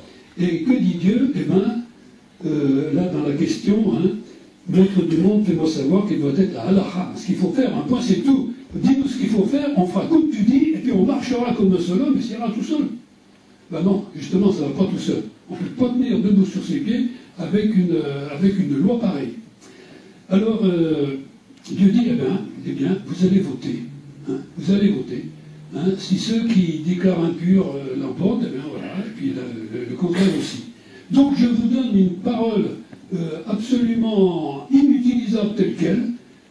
Débrouillez-vous avec, c'est votre affaire, c'est vous qui l'interprétez. Je vous ai donné cette Torah donnée à Moïse, vous avez ce sens de la parole de Dieu, c'est à vous de la réaliser en débattant, et puis quand c'est nécessaire, vous voterez. Parfois c'est nécessaire pour dire, par exemple, à quelle heure va-t-on dire le chemin Israël le soir et le matin. On est obligé de fixer quelque chose. Alors il peut y avoir des avis différents, tout ça, on discute. Bon, et bien finalement, comme il faut trouver une solution, on vote et on prend ceci. Ça ne veut pas dire que ceux qui ont un autre avis se sont trompés, vraiment. Ils ont dit une vérité, quelque chose de valable, mais puisqu'il faut qu'on s'entende, on vote, et puis c'est la majorité qui l'emporte et on suit. Vous voyez simplement, mais les autres qui ont un autre avis pourront continuer à dire mais mon avis n'est pas si bête. Oui, on le garde justement parce que leur avis n'est pas bête. Et puis, mais attention, ils pourront le dire, l'enseigner même, mais s'ils enseignent à faire, alors là ils ont tort. Ils n'ont pas enseigné à faire. Mais bon, chacun a quelque chose d'intelligent à avoir. Hein. Alors, comme interprétation, vous voyez, à la fin, cette interprétation de cette manière dont Dieu donne 43 fois dans un sens, 49 fois dans l'autre, et que c'est à nous de nous débrouiller avec tout ça, avec une Torah qui est une parole écrite qui est impraticable telle qu'elle, son enseigne au-dessus de moi est amour. C'est dans Deutéronome, c'est la fiancée qui dit ça, hein, son enseigne. Alors le mot enseigne, hein, c'est, je ne sais pas pourquoi, bon, une enseigne, diglo, dégel, hein, c'est un fanion. La valeur numérique de ce mot, c'est 49. Ça suffit. Ça suffit, ce petit détail pour dire, mais 49 sens, on prend là-dessus. Et Dieu donne cette Torah qui est impraticable comme telle, mais qui nous est donnée pour qu'on la recherche, pour qu'on progresse, pour qu'on avance dedans, il nous la donne par amour. Par amour. Une Torah vivante, hein, une parole vivante à interpréter. Voilà. Alors, vous voyez que si on est obligé de voter, de discuter,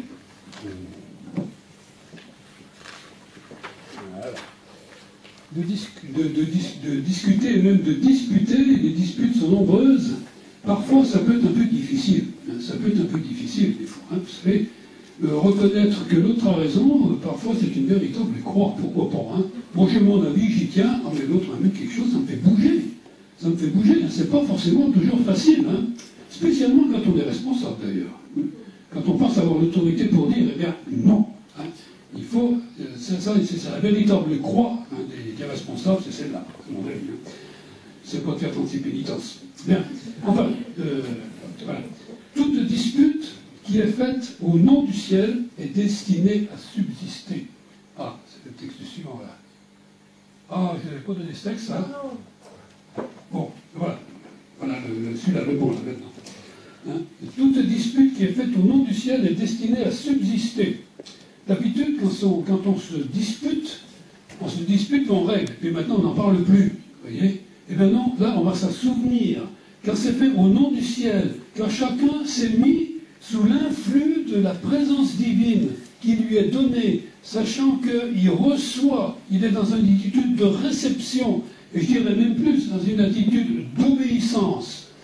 Il reçoit cette tradition et Dieu, bon, le renseigne, enfin d'une certaine manière, et puis il sait que les autres aussi sont soumis au même influx divin et qui vont dire autre chose. Et on va s'écouter les uns les autres et on arrivera sans doute à une unité, on sortira pour finalement s'entendre en reconnaissant toutes les différences dans la mesure où elles sont légitimes.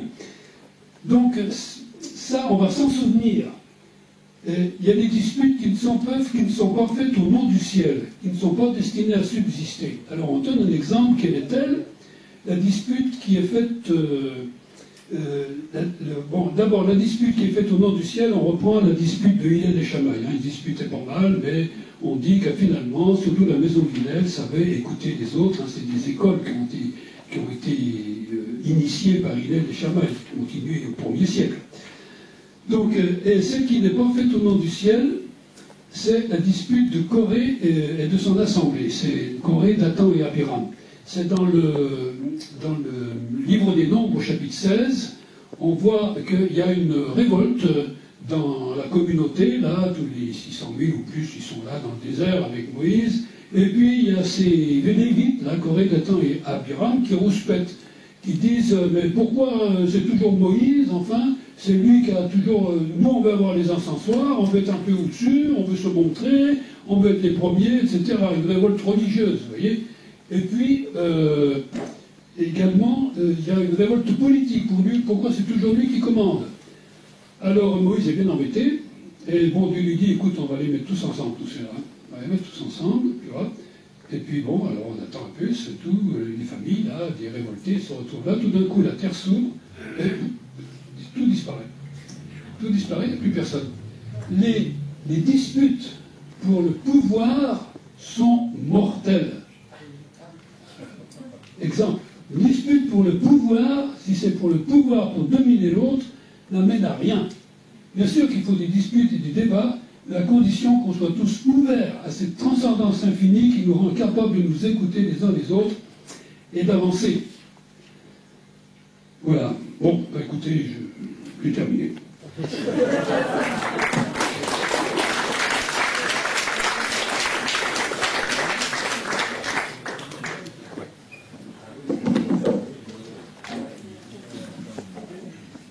Ceux qui souhaitent poser des questions, c'est le moment.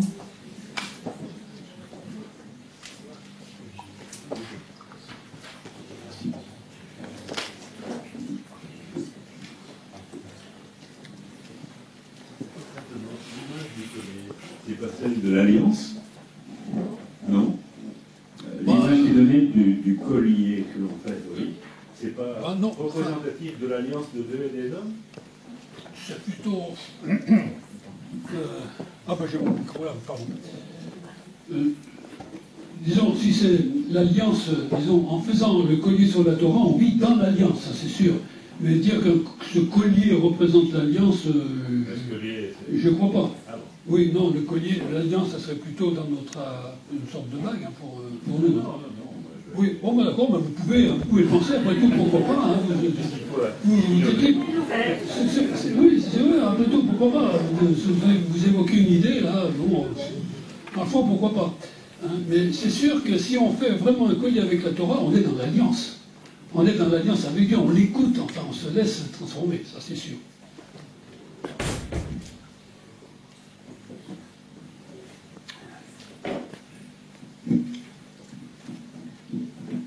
Oui, vous avez dit au début, vous avez dit au début en parlant de Jésus que dans les évangiles, les pharisiens n'étaient pas très bien vus et qu'ils étaient souvent, on parlait souvent d'eux de manière négative, ce qu'on peut constater à beaucoup d'endroits. Et finalement, qu'est-ce qu'on peut dire de Jésus lui-même? Est-ce qu'il était malgré tout, malgré ce qu'on peut lire dans l'évangile, héritier de la tradition des pharisiens, ou s'il était plutôt en opposition, comme on croit le lire au fil des différents évangiles? Il y a énormément de disputes, de débats sur des choses, comme disait d'ailleurs mon prédécesseur, Marguerin, sur des choses qui ne sont pas forcément toujours essentielles. Il respectait le Shabbat, même si on discute un peu sur les grains froissés, tout ça, puis une résurrection qui ne lui demande aucun travail, hein, sinon l'œuvre de Dieu à faire. Il y a tout ça. Mais les deux textes que je vous ai dit, à la fois sur la résurrection, hein, donc je n'ai pas développé, mais enfin, le sens de la résurrection, il le reçoit de cette tradition dans son humanité, enfin. Et c'est vraiment la Torah orale qui a permis de mettre à jour cette foi dans la résurrection dans le peuple d'Israël.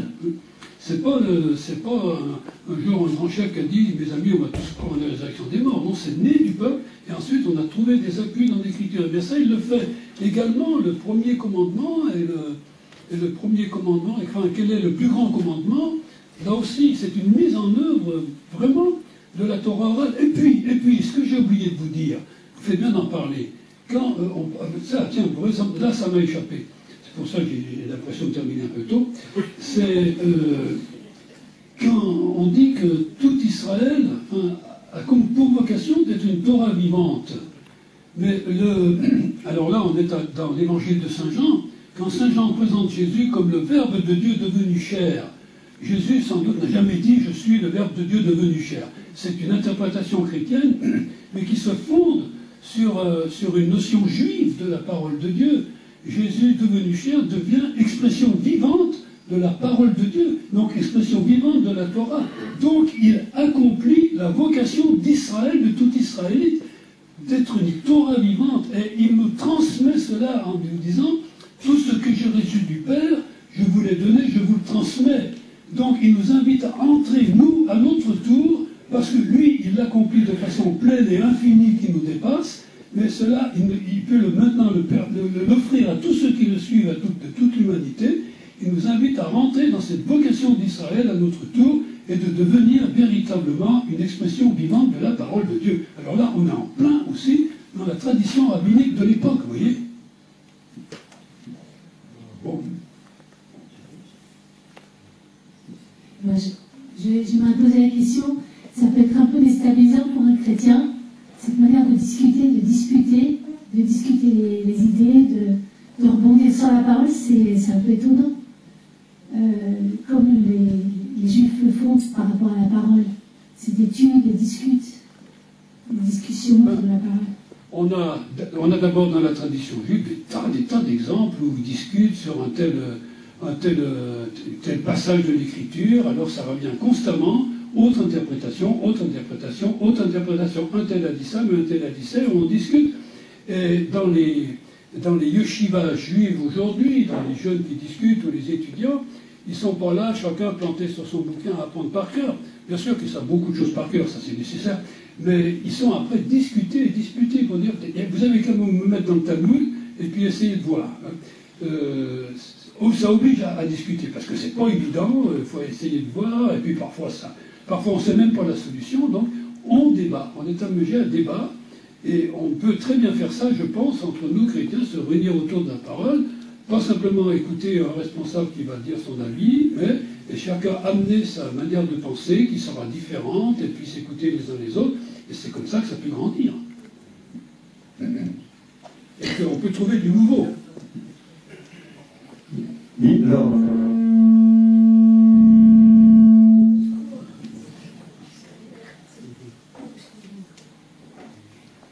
alors moi je pose la question des relations entre juifs et chrétiens. Comment peut-on se rencontrer si les uns ont tendance à donner une réponse toute faite, les chrétiens, et les juifs à discuter indéfiniment en attendant le Messie possible? Bon. Alors si on donne une réponse toute faite, c'est pas la peine de discuter, c'est terminé. On est les bons, on a raison. Alors vous savez, il y a quelque chose. Bon, justement, on vient de parler de Jésus, qui est présenté comme expression vivante de la Torah. Il est présenté comme expression vivante de la Torah, de la parole de Dieu, de façon infinie. Et ça, les Juifs ne peuvent pas le recevoir. Et pourtant, c'est cela qui nous rapproche d'eux. Alors, on ne va pas discuter sur ce que les chrétiens ont découvert de Jésus. Ça, c'est pas possible. On n'en parle pas. Mais moyennant quoi, pour nous, Jésus nous introduit dans ce type de recherche de l'écriture. Et ça ne nous empêche pas, au contraire, ça nous invite à nous pencher aussi les uns et les autres, sachant qu'il y a une séparation. C'est ce que l'Église, c'est ce que les chrétiens ont investi dans la personne de Jésus. Ça, il faut reconnaître, on sait que maintenant, c'est pas la peine. On a voulu longtemps les convertir, tout ça, et même parfois de façon un petit peu forcée. On leur présentait un crucifix alors qu'ils étaient un peu grillés sur le bûcher. C'est des horreurs, des horreurs. Alors c'est bon, tout ça, on a compris que c'est fini, et on reconnaît une vocation spécifique à Israël, au peuple juif. C'est ça qu'il faut admettre. On reconnaît une vocation spécifique au peuple juif. Il est à l'origine, l'origine, Moïse, c'est vraiment cette parole donnée dans ce peuple, et Jésus s'est référé aussi à cette tradition, il a vécu dans sa propre chair jusqu'au bout, et il est aussi à la fin, on sait d'après saint Paul qu'il n'y aura pas de rédemption finale, de rédemption finie, tant qu'Israël ne sera pas arrivé à la plénitude de ses promesses. Mais nous n'avons pas à lui dire, bon, écoute, on va t'expliquer le Christ, parce que vraiment, ça te ferait du bien, tu comprendrais. Surtout pas ça. Mais, moyennant quoi, maintenant, il y a des Juifs qui ont parlé, des Juifs ont compris, un certain nombre, ont compris que le changement qu'on a fait depuis, au siècle dernier, disons, au siècle dernier, il y a eu chez nous, il y a eu Vatican II, il y a eu chez les protestants la confession de Neuenberg, enfin il y a beaucoup de choses qui ont bougé, et on a vraiment fait un changement à 180 degrés, quelque chose d'énorme dans notre foi. Cette reconnaissance de la validité d'Israël, de l'alliance qui est toujours permanente aujourd'hui, c'était difficile à accepter ça. Il faut accepter ces paradoxes, et les Juifs le reconnaissent, et ils disent maintenant, 5 Juifs français qui sont exprimés à la fin de l'année 2015, donc c'est encore tout récent, en disant on reconnaît ce que vous avez fait, et maintenant on reconnaît le tournant que vous avez pris, assez extraordinaire, et qui serait bien, vous pourriez servir de modèle à d'autres religions, entre parenthèses, et maintenant nous pouvons marcher la main dans la main et essayer ensemble d'amener le monde sous la puissance du Saint béni soit-il, sous la puissance du Dieu très haut. Vous voyez, il y a moyen d'y arriver. Alors on ne va pas discuter sur Jésus et tout ça, mais on peut discuter sur le sens de la parole de Dieu de façon infinie, ensemble, et nous éclairer les uns les autres, et puis en même temps travailler ensemble pour que le monde se mette justement sous cette influence du Dieu d'Israël qui nous donne sa parole et qui seul peut nous permettre de vivre ensemble malgré et peut-être grâce aussi à nos différences qui se complètent et ça en relation au Dieu un. Et une des différences essentielles, c'est certainement la vocation juive et la nôtre, mais on va dans le même sens. Nos chemins ne peuvent pas ils ne sont pas irréconciliables, il y a un autre mot, mais ils sont convergents. Voilà, hein, c'est ce que dit Jésus. Mais la convergence, c'est à la fin des temps.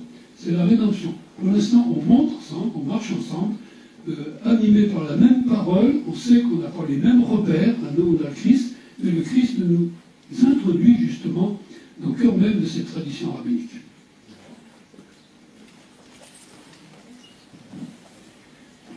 Père Jean, je voulais juste avoir votre retour d'expérience par votre parcours, et puis là vous nous avez donné une illustration par quelques exemples. C'est trop fort en fait. Oui. D'accord, il faut recommencer. Juste un retour d'expérience en fait sur on va dire la langue hébraïque, l'expérience que vous en avez faite, à la fois en enseignant, et là dans quelques exemples pour nous donner on va dire des clés. Voilà, la question c'est quid de la langue hébraïque pour un chrétien? Est-ce que c'est un passage obligé pour mieux comprendre et mieux vivre, on va dire, sa lecture de la Bible, et en particulier de l'Ancien Testament? Bon, passage obligé, on ne va pas obliger tout le monde à faire de l'hébreu, c'est pas possible, on n'y arrivera pas. Mais si on a le loisir, la possibilité d'étudier cette parole de Dieu déjà dans un séminaire, hein, pour tout ça, mais chez des religieux, dans leur ordre, ou alors à la faculté de théologie, tout ça, forcément, si on peut avancer, à ce moment-là, on devient curieux. Enfin, ces prophètes ont été écrits en hébreu, on sait que la source est hébraïque. Alors, eh bien, à ce moment-là, si on veut, disons, rentrer le plus possible, bien sûr qu'il faudra connaître la langue. Parce que ça s'exprime, la tradition s'exprime avec la langue, vous voyez, s'exprime avec les lettres. C'est inséparable. C'est toujours du concret. On n'est pas dans l'abstrait avec les Juifs. On n'a pas simplement une âme, on a un corps. Hein, et puis, ces lettres sont vivantes aussi. Hein, donc on joue au pouce sur le mot, on joue sur les lettres. Vous voyez, autant on est libre par rapport à l'interprétation de l'écriture. Il y a telle lettre, ça veut dire comme ça, et puis ici, bon, on coupe le texte, on lui fait lire le contraire de ce qu'il dit de façon première dans le texte, on joue beaucoup avec, mais en même temps qu'on respecte infiniment les moindres détails, et donc on joue là-dessus, et c'est vrai que pour entrer dans cette tradition rabbinique, pour y entrer de façon un peu sérieuse, on est tout de même obligé il faut rentrer dans l'hébreu, c'est sûr. Mais attention, c'est pas parce que vous ne connaissez pas l'hébreu que vous n'êtes pas capable de comprendre la parole de Dieu et d'accepter ce même principe de cette parole qui se dit à chacun de façon différente, où on s'écoute les uns les autres et où ça grandit, où on trouve du nouveau. C'est évident, hein, je pense que ce serait une catastrophe. Il n'y a pas plus savant qui peut bien arriver, au contraire. Jésus dit je te rends grâce, Père. La seule fois où il est heureux dans les évangiles, la seule fois où il est content, hein, c'est qu'il dit je te rends grâce, Père, d'avoir caché cela aux sages et aux savants et de l'avoir révélé aux tout petits. Alors c'est toujours un paradoxe. Hein. Ce paradoxe, il peut peut-être y avoir des savants qui comprennent un peu quelque chose. Et ça, on est dans le judaïsme là aussi. On est dans le judaïsme, on va raconter une tradition qui raconte que écouter un petit en Israël, c'est comme si on entendait un sage. Et puis on en remet. C'est pas seulement comme écouter un sage, mais c'est écouter l'ensemble des sages. Et puis on en remet encore. C'est pas seulement ça, mais c'est écouter toute l'académie rabbinique, tout le Sanhédrin, les 70 sages réunis, c'est écouter tout ça. Et non seulement ça, mais finalement, c'est écouter le Saint béni soit-il. Écouter un petit en Israël, c'est écouter le Saint béni soit-il. On compare la Torah à de l'eau. Alors l'eau, d'abord, elle vient d'en haut, puis elle descend. Alors ceux qui veulent monter, se faire grandir, ils vont louper le coche. Il faut descendre. Et puis, un grand peut dire à un petit, écoute, j'ai un peu soif, tu veux me donner un verre d'eau, s'il te plaît. Eh bien, il peut dire la même chose, puisque la Torah comparée à de l'eau. Il peut dire à un petit, ou simple, écoute, cette parole, tu peux m'expliquer, j'arrive pas à m'en sortir, c'est très bien. Voilà, c'est tout vous voyez, des textes, des aspects de cette tradition rabbinique qui dit un peu le sens de cette parole de Dieu portée par tout le monde.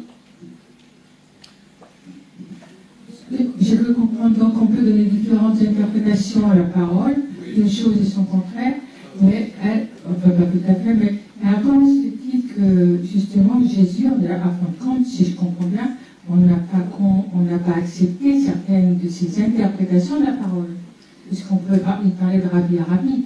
Attendez, alors il faut noter que d'abord, si vous prenez les évangiles, Jésus est suivi par les foules qui le suivent, pas simplement parce qu'il guérit, mais qui veulent entendre ce qu'il dit. Et ça, c'est fondamental. Et même dans les grands débats, parfois avec les Sadducéens, avec tout ça, les Sadducéens n'osent pas pousser trop loin contre Jésus, parce qu'il y a la foule qui est là et qui est d'accord avec Jésus. Donc il y a un accord de fond qui a été marqué, que Jésus a eu avec l'ensemble de la population. Il ne faut pas que tous ces débats avec les pharisiens, puis ensuite de façon plus grave avec les Sadducéens, cachent cet aspect-là du ministère de Jésus, qui est suivi par les foules et qui aiment l'écouter. Comme ils écoutaient d'ailleurs aussi les pharisiens, puisque je vous ai dit des textes qui montrent qu'effectivement la population les suivait. Pourquoi qu'elle les suivait? Parce que justement ils reconnaissaient la valeur de ces traditions vécues dans la communauté, vécues dans le peuple. Voilà, donc un accord de fond. Alors, ensuite, il y a évidemment des prétentions qu'ont eu Jésus, parfois, qui pouvaient, certainement d'ailleurs, qui ont semblé dépasser la limite. Quand Jésus dit, il vous a été dit, moi je vous dis, en fait, il dépasse la limite, mais toujours dans le même sens. Mais enfin, à la limite, on peut se dire, dans certains moments, ils ont pu se dire, mais pour qui se prend-il? Vous voyez, il y a pu avoir ça. Ça, moi, je veux bien le croire. Il y a pu avoir ça. Il y a quand même la conscience qu'il avait de lui qui est toujours assez, qui nous interroge. Encore une dernière question. Oui, non. Puis des juifs ultra-orthodoxes, donc fondamentalistes, dans l'ensemble du judaïsme. Je ne sais pas, à mon avis, oui, très bien. Les ultra-orthodoxes, j'ai bien peur qu'ils ressemblent un peu aux Esséniens. Très rigoureux, capables de... C'est des tendances extrêmes. Ça ressemble à ça. Alors là, on est en dehors de la tradition profonde de Hillel. Voilà. Mais, vous savez, les divisions, il y en a partout, il y en a chez eux. Et il y en a aussi chez nous. Merci. Ce sera une dernière question. Encore une question. Une dernière question. Moi, j'ai fini. Ah, c'est vrai, d'accord. Ça peut prendre du temps en plus. Alors, il y a un mot qui m'a frappé, c'est le mot nouveauté. Comment le mot nouveauté. Nouveauté. Ah oui, nouveauté. Ouais. Et il est présent dans les deux traditions. Dites-la. La nouveauté, finalement, quel sens ça revêtrait? Ah, la nouveauté. Eh bien, pas pour moi. Pour moi, écoutez, tout ce qui est nouveau, je ne les connais pas encore, mais disons, on fait chacun dans sa... Ah oui, il faut... Alors, en fait, chacun dans sa propre expérience, quand même spirituelle, on a un chemin où on découvre des choses, des aspects nouveaux, des horizons nouveaux dans sa façon de croire. Mais qui, en fait, il faut aussi cela, c'est des horizons nouveaux, mais qui vont marquer une cohérence. Parce qu'il y a une chose que je n'ai pas dite encore, c'est que cette Torah orale, elle est cohérente. Elle est cohérente à cause de cette unité de Dieu. Donc on va faire des expériences nouvelles avec le temps, avec l'âge, en découvrant les Écritures, en disant tiens, ben, il y a ceci, bon, si vous voulez, de découvrir la tradition rabbinique, pour moi c'était une véritable nouveauté, hein, par exemple. Mais il peut y avoir, chacun peut faire son expérience et pas rester planté là à un moment donné où ça ne bougera plus. On est toujours, on a envie, on a des désirs infinis en nous.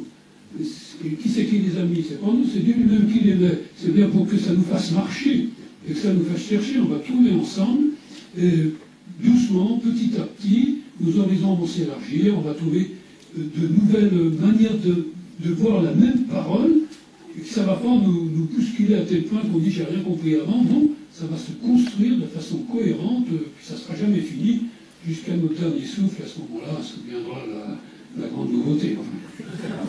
Voilà. Merci. Merci beaucoup de l'avoir fait.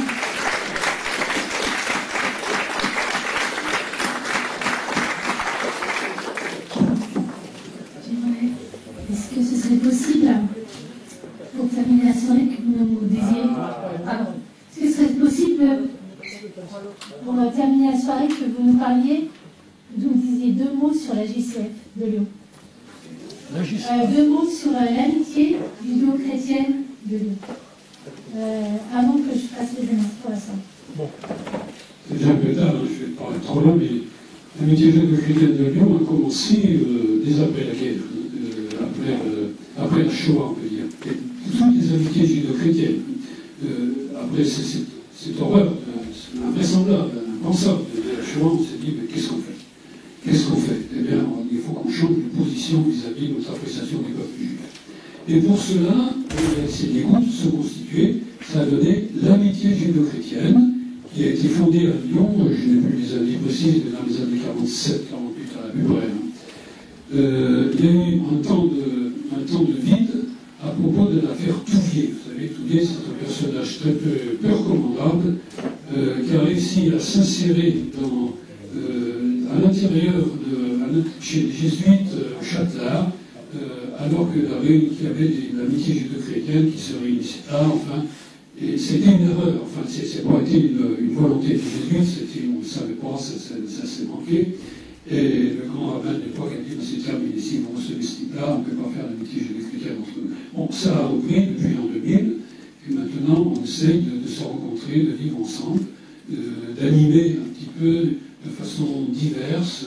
D'abord se rencontrer, ça nous permet, c'est la première chose, se rencontrer, se comprendre, se connaître, sur la base d'une vraie amitié, hein, où on a tous les éléments maintenant pour savoir comment situer cette amitié, en reconnaissant l'autre, en pensant qu'on peut avancer ensemble, et c'est quand même quelque chose de très important actuellement, avec ce mystère, moi j'appelle, ce mystère de l'antisémitisme qui sévit dans notre société. Hein. Pourquoi? Pourquoi il y a ceci? Les Juifs peuvent avoir tous les défauts qu'on veut. Mais enfin, qu'un antisémitisme, les antisémitismes, c'est à cause d'eux qu'on a eu le bolchevisme, c'est à cause d'eux qu'on a eu la guerre 14, c'est à cause d'eux qu'on a eu la guerre 40, c'est à cause d'eux qu'on a le capitalisme, c'est à cause d'eux, autrefois c'était à cause d'eux que les filles étaient empoisonnées, tout ça. C'est-à-dire qu'on a un tas d'arguments contre les Juifs qui sont irrationnels, contradictoires, donc il y a bien une raison plus profonde. Une raison plus profonde. Et la raison plus profonde, je crois, justement, qu'ils sont porteurs de cette ouverture à la transcendance divine. Et qu'il faut passer par eux. Et qu'on reconnaît qu'on passe par eux. Et ça nous fait un plus grand bien dans l'Église catholique de dire qu'on dépend de ce peuple. Que ce peuple, on passe par l'autre avec le petit R, le peuple juif, et les juifs, hein, pour accéder à l'autre avec un grand A. Et ça, c'est difficile à accepter.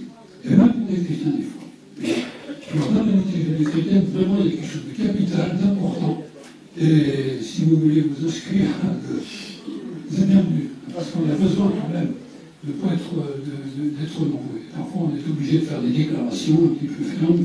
Il faut qu'on soit représentatif.